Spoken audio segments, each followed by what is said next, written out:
What's up guys, for today's videos, ma-attend kita ning opening kang Intercommercial digdiyo sa Libmanan. Taarog kang sinabi ko kang huring video, player ako kang 80 trip cafe. Kaya let's go!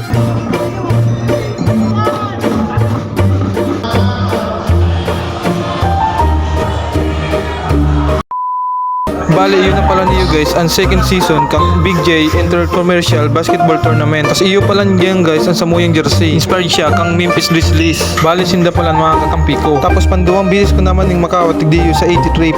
Bale, 2 PM ng hapon da ama po ng parada. Kaso mga bandang iniyo, mga 2:30 na ng hapon.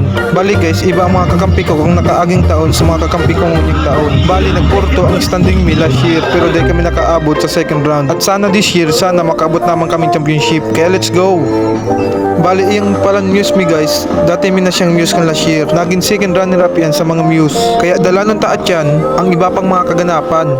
Kaya sa may mga kabalintines dyan, hindi sana all.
Lang pala to guys ang nabidyoan ko. Kaya pasuportahan na lang po ang Team 80 Trip Cafe ngunyang second Big J Intercommercial Basketball Tournament digdi sa Libmanan. Kaya let's go! Maraming salamat sa panonood. Mwah!